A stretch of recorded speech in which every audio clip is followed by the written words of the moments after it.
जय भीम, नमस्कार, जय सेवा.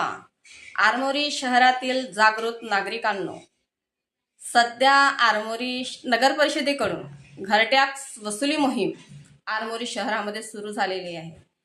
ही मोहीम प्रशासन राबवित असताना नगर परिषदेतील कर्मचारी तुमच्या घरी घरटॅक्स मागायला येतील.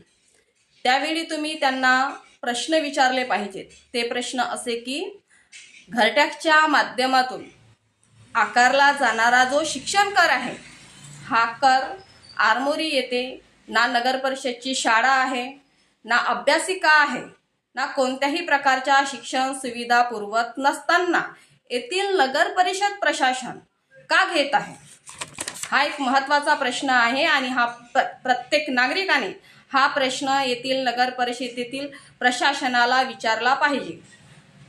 गडचिरोली आणि वडसा येथील नगर परिषदच्या तुलनेमध्ये आरमोरी येथील नगर परिषद 2% जास्त शिक्षणकरिता आकारल्या जात आहे.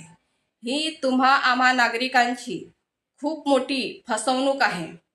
सोबतच असा सुद्धा प्रश्न आपण विचारला पाहिजे की आमच्या घराजवळ रोड नाहीत, नाल्या नाहीत, पथदिवे नाहीत, मग कोणत्या अधिकाराने आपल्याला नगर परिषद प्रशासन आपल्या घरी घरटॅक्स मागायला येतो, हा प्रश्न आम्हाला पडला पाहिजे. कारण डॉक्टर बाबासाहेब आंबेडकरांनी संविधानाच्या माध्यमातून प्रत्येक नागरिकाला येथील प्रशासनाला जॉब विचारण्याचा अधिकार बाबासाहेबांनी आम्हाला दिलेला आहे आणि याचा वापर यावेळेस झाला पाहिजे. आणि म्हणूनच जर तुम्हाला येथील नगर परिषद सोयीसुविधा जर देत नसेल तर तुमच्याकडे घरटॅक्स मागणाऱ्या प्रशासनाला तुम्ही धुडकावून लावलं पाहिजे. आणि या लढाईमध्ये मी तुमच्या सोबत आहे. माझं नाव प्रज्ञा निमगडे, आरमोरी. आणि इथलं जर प्रशासन हे जर ऐकत नसेल तर मी इथं आपण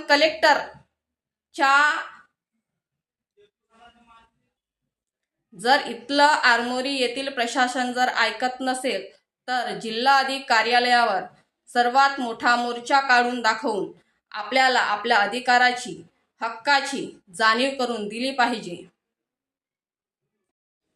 हा व्हिडिओ आरमोरी शहरामध्ये एवढा व्हायरल करा की प्रत्येक प्रशिक्षित, अशिक्षित तरुणाने, महिलेने या प्रशासनाला जॉब विचारला पाहिजे.